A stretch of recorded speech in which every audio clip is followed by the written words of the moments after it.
Hi, I'm Ask Charlie, and this week is all about herbs.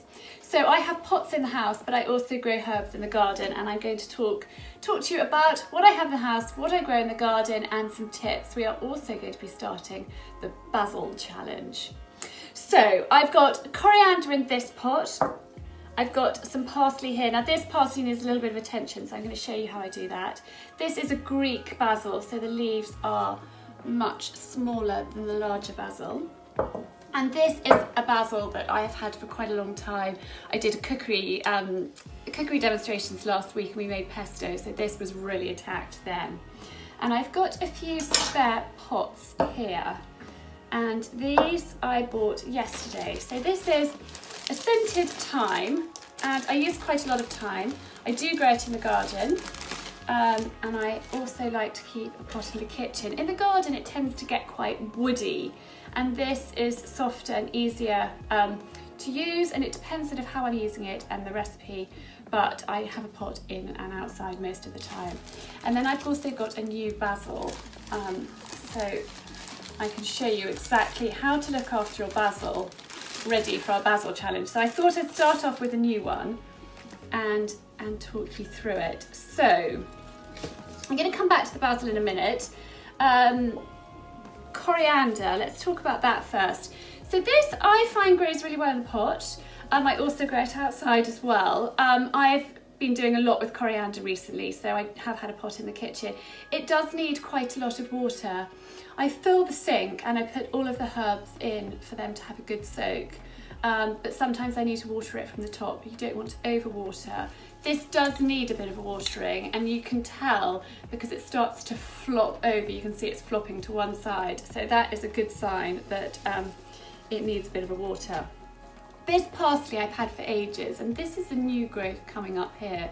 And this old growth, I don't know if you can see, there's quite a bit of dead. So I'm actually just going to snip that off, and I will pick out, these are fine to use and I shall use those later on today, and then I just kind of trim it to make it a little bit more manageable. All that new growth then has got more of a chance of coming through if I snip that off. So I'll just give it a little bit of a tidy up and pick out all of the dead leaves, but look, that's a bit more manageable, and then those new leaves have got more space to come through. So there we are. I shall just pop that lot in the bin.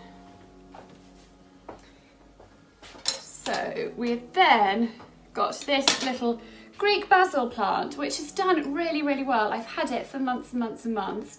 There is, in here you can see, that actually died. It got water on, so basil doesn't like water on its leaves, and that did shrivel up. But I just snipped down low and just took the dead out, and then that's given that a chance, and also it looks a lot nicer once I've chopped out the dead.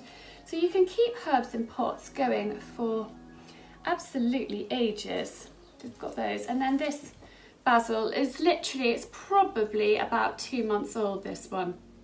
Now I'm going to show you how I pick the leaves off without, actually it might be easier on this bigger one, how I pick the leaves off without damaging the plant and giving, so these leaves, these big ones, I'm just going to pinch. So I've got my nails and I just pinch that off and pinch that off and that one, and then you'll be able to see, let's pinch those as well.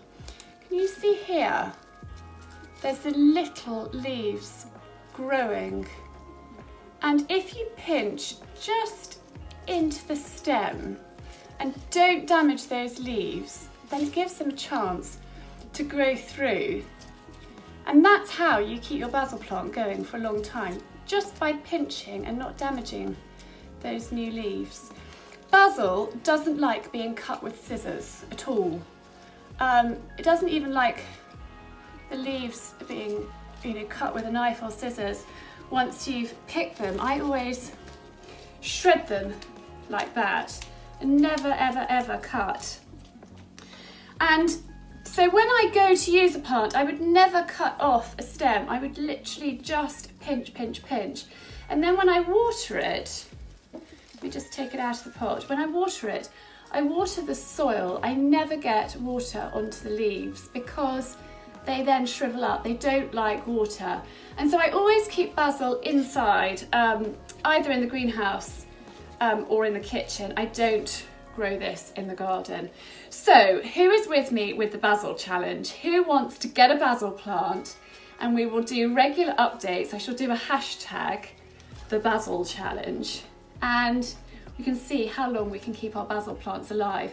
We once had an Italian au pair who actually, she taught me how to make pesto and pasta and pizzas and things like that. But I was getting through a basil plant at least once a week and I couldn't work out what it was. And I realised that she wasn't pinching it, she was using scissors. And that was when I discovered, you know, the perfect way to look after your basil. So those are my top tips, re the basil plant. So we shall get going with the basil challenge. I'm going to take you outside and have a chat with you about the herbs that I grow out there. So this area out here I have for herbs. I've got some pots here. I've got a bay in this pot. Now this bay hasn't been thriving. It actually got pot banned, so that's where the pot is too small for it. It's outgrown it and it needs to be repotted into a bigger pot. So hopefully that will start to thrive.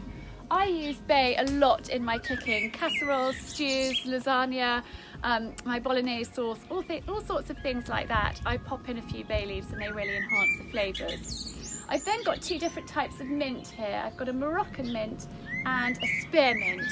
Mint is much better grown in pots, in flower beds or in with other herbs. They spread and they cause havoc. The roots go everywhere and they really just keep popping up everywhere. Even, you know, after some time, you'll suddenly see bits of mint appearing, you know, even a few years later. So always keep mint confined to pots or a sort of enclosed off area. Now here I have got some sage behind me. This grows really well outside and this I've had for a while. It's not looking its best, could do with a bit of attention, but it's absolutely fine. And then I've got some oregano here and I've got some lemongrass just behind. I'll just move the camera around and you can see. So I've got my lemongrass here and then I've got my rosemary. Rosemary does really well in the garden. And then I've got 2 thymes here. I use a lot of thyme, so I grow quite a lot of it. This is a lemon scented thyme, but the stem is much thicker and coarser than the one that I've got inside. And you can just pull off the leaves like that. And then I've got chives. So this is a chive flower. They're so pretty. I think they're lovely to add to a salad and they are edible as well. And then here I've got lavender. I've got quite a lot of lavender there. And I've actually just done a recipe with lemon and lavender shortbread, which is delicious. And so I love having a lot of lavender and I dry it as well. And it's just a gorgeous, gorgeous smell. I want to show you this too. So this is a bit of chicken wire, good old chicken wire. And sometimes I've had a problem with these being attacked. And so you can literally just pop it over and it will keep pests away. So that's quite a handy tip. So yeah, these are my herbs outside. It's really close to the kitchen, so if I just want to pop out and grab some herbs, I can, and they're easy, they're to hand, I don't have to walk very far. So I have the ones in the kitchen and then I have these out here. I do hope you're all going to be joining me in the basil challenge, and let's see how long we can keep our basil plants well, healthy and thriving. And as ever, thank you for watching today's video, and please do remember to like and subscribe for me.